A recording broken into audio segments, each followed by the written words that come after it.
What's up, guys? This is Miasin. So today I'll be rating the best board breakers of the upcoming format, or I guess the current format. I don't know. I mean, it's pretty much Infinite Forbidden Season. And yeah, before we go any further, a friendly reminder, of course, to smash the like and subscribe button. Alright, so we got 4 categories right here: must play, decent tech, mediocre, and just don't play these cards, especially for board breakers, because the bad board breakers, they're like really bad. Anyways, the first one is Lava Golem. It's not really good. Just kaiju monsters in general, not the best, and also the fact that you don't really have a normal summon. It's only decent in the trap heavy version of Labyrinth, and that's it. In practically everything else, it's not really good. Maybe in Runic Stun, but even then, I don't think so. You're better off maybe with Amano Iwato or like Sphere Mode and some other board breakers, so I just don't think this is needed for anything. Ultimate Slayer is not good at all, because against a bunch of the boards that you're going to be facing, there is going to be so many weird like Omni Negates or cards that can just stop this or recover from it, so it's not fantastic, unfortunately, but it will have its format one day, I'm sure of it. Spellbound is only good against like Purely and Centurion, so it's really not worth playing at all.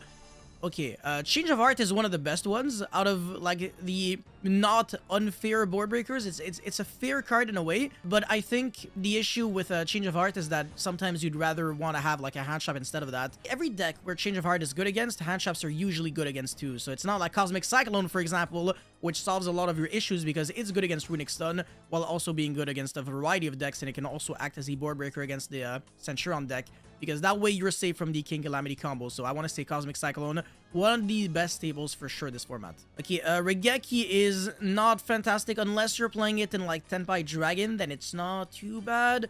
If you have a shifter deck, I mean, if you shift your opponent, then Regeki always kind of takes care of your opponent's board. The card's not like super garbage, but it's definitely not worth playing, honestly. Swords of Concealing Light is no. Sphere Mode is pretty much in the same league as Lava Golem. These two are like very interchangeable. Whether I think Lava Golem or Sphere Mode is better, it also depends on how your opponent plays it out. So you can't really compare both. The Duster is always going to be one of the semi-best ones. Same thing with Lightning Storm. Lightning Storm being a little more versatile in a way, because you can also destroy attack position monsters, which, I mean, people kind of have PTSD just like they used to have against Mech Knight.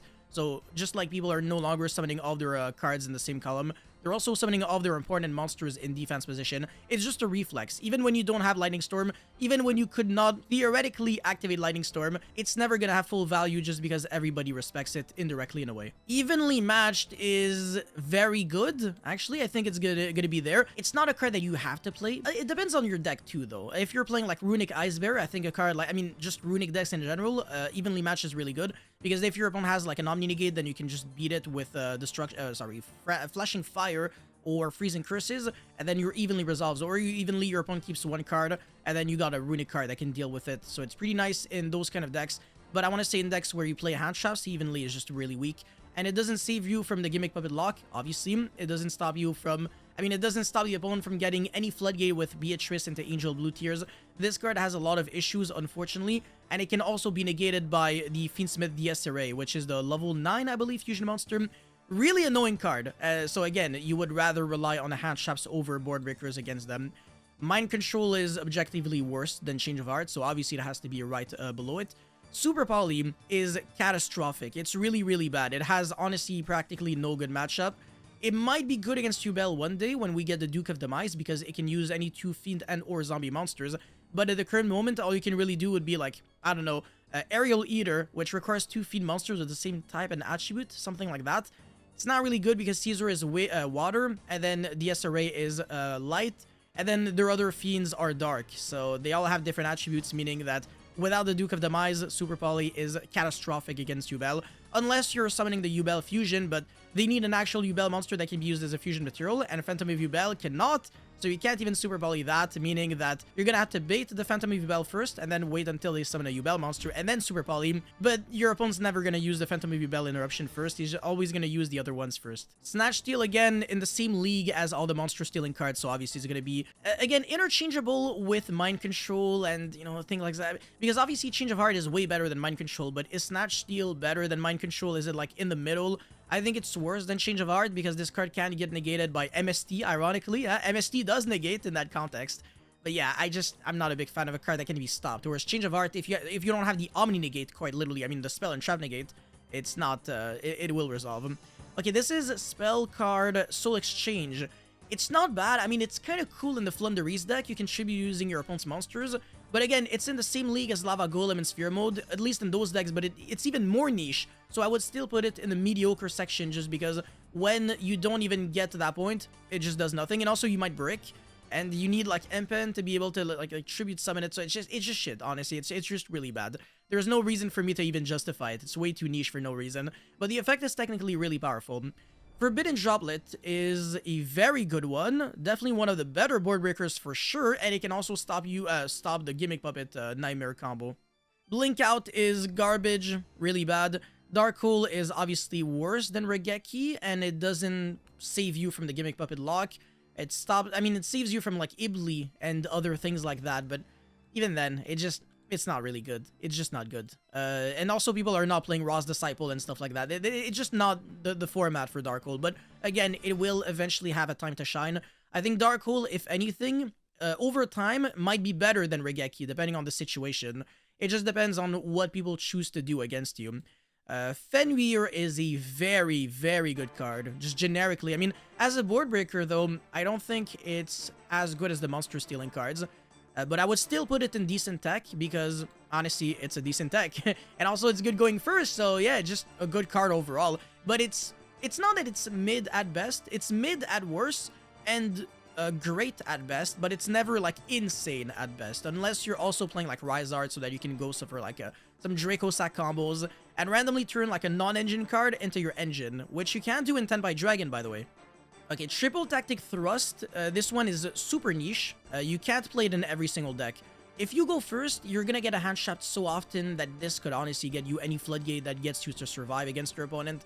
So it's not bad, but if you get a hand shot, there's also like other solutions. So do you really need to rely on Thrust? But obviously, this is for going second. This card's pretty good, but then again, like, I don't know, you would have to like search out a Dark Ruler with this card, and then when you do that, then you play even harder into Droll, which people will be playing this format. So I don't know, this card's kind of not super hard to stop, but it's still really good, so I'm probably gonna put it there. It's a card that I definitely do not underestimate. It's still really scary. If anything, it's a normal spell that searches normal spells, so it might be a little better than Snatch Steal just because it can search those cards. Well, I mean, especially Change of Heart, but it can't search Snatch Steal. So yeah, it's gonna have to downgrade for me. Triple Tactic Talent is arguably worse than Change of Heart. Maybe better than Mind Control, or maybe worse. I'm not 100% sure.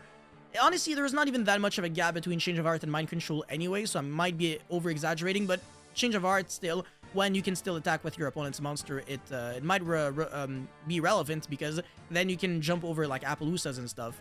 So that's the reason why it's there. Talent's obviously the fact that you can, like, if you're, let's say, playing Despia, and then you get a hand shot very early, or your opponent uses a monster effect really early, then you can look at your opponent's hand and then rip the Ash from it, which is nice. So I guess in a way that's kind of like a board breaker, because you don't really care about your opponent's board, but rather if your opponent has an Ash. And again, being able to like steal monsters your opponent controls without targeting is not too bad. But you can't fully rely just on these cards to win, which is my issue. Hand shops are still a necessity. Book of Eclipse, it's not really its format again, but I'm still gonna put it there because it's not garbage either. Herald of the Abyss, definitely not its format, honestly. It's not good. It's only really good against like Expurely Noir, which we're just not seeing at all. Santa Claus, on the other hand, ooh, now this card is a decent tech. And the reason for that is because this is a light fiend monster, meaning that you can search it with Tractus, and also, you know, it just fuels like your Fiendsmith plays even more. You can use it as a material for the Lacrimosa, and obviously fuel for the Sequentia and stuff. So yeah, there's obviously nothing like bad about this card. I want to say it's a little better than Kaiju's, if anything, because it's not like you're ever gonna go Kaiju pass. So the drawback of your opponent draws a card on the end phase, it's irrelevant. If you pass turn after Kaijuing your opponent, you lose anyway, so who cares? And the fact that you can draw multiple Santa Claus and just keep Santa Clausing your opponent, whether, you know, that's pretty nice, because with Kaijus you can't do that. You gotta go like Kaiju and then out the Kaiju and then Kaiju again, which is kind of shit. So yeah, Santa Claus is a little better for multiple reasons. The Kaijus would be like a little below it, but it's not in the same league. Santa Claus is definitely above. Spell card Monster Reborn.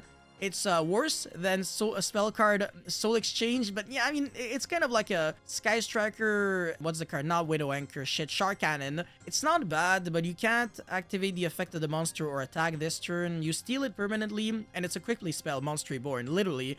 So it's not a garbage card. It's nice against like Promethean Princess, but that's about it, I want to say. Dark Ruler no more. This card is remarkable against Yubel, but unfortunately they can negate it because they have the DS Array, which can negate cards just like Hot Red Dragon or Shrine Abyss. It doesn't have to respond directly. And now you might be thinking, but Yaxine, they can't negate it because you can't respond to Dark Ruler with monster effects. Yeah, but they can respond with, let's say, Abominable Unchained, the Abominable Chamber, the Unchained Trap card, and then revive back the Unchained Soul of Rage, and then to that, they chain the DS Array to negate the Dark Ruler. So yeah, again, when you have cards like Hot Red or DS Array, whatever, stuff like that, not Evil Lars. That one, you can't negate Dark Ruler with Evil Lars because you have to respond directly to the card. But when you have like Hot Red and stuff, you can always stop cards like Dark Ruler. So in a format where people are religiously playing those cards, Dark Ruler, even though it's a good card by design, it's almost in the same league as Droplet, if not sometimes even better than it, because, you know, it's one card where you don't have to spend like your whole hand, and then you can negate a bunch of cards. That's not too bad, so you still have a lot of cards to play with, but it's not 100% guaranteed to resolve because it can still get stopped. Okay, the Sky Striker engine is cool. It's a little worse than the Kashtira engine, but going second, it's a little better. So for this video, I will put it here, but obviously for going first, I don't really know what you're necessarily doing. And it doesn't really interrupt the opponent because what are you going to do? Like search Widow Anchors, but then you have like no monsters in your main monster zone. It's kind of sus. So yeah, going second, not too bad. Going first, maybe a little worse. I would put it in mediocre for going first. Zuking Alpha, who am I kidding? Kurikara, I mean, it's searchable by Snake Eye Ash, so obviously it can't be like garbage. But I would still put it in mediocre because the only application is to out-X Purely Noir, honestly. I can't really think of like anything else. Maybe against like Ashtira, you out the Shangri-La, but it's not even real. It's all in your head. Dino Wrestler Pancratops is very comparable to Fenrir as a board breaker. Again, very interchangeable between these two. Enemy Controller is also comparable to the Monster Stealing cards, but it's a quick play, which is good and bad. It has a tribute cost, which is good and bad because you can dodge Imperm, but sometimes it's a little expensive. Interrupted Kaiju Slumber is garbage because it means that you play Kaijus in your deck, which means that your deck is garbage. Okay, Metal Tronios. Oh my god, this card was much better last format when it was only pure Snake Eye, so you knew what to expect, and this card would always resolve to out Appaloosa's IP and stuff like that, or SP, whatever. But now it's not ideal. And the reason for that is because there is way too much diversity in the amount of monsters that are being summoned from the extra deck.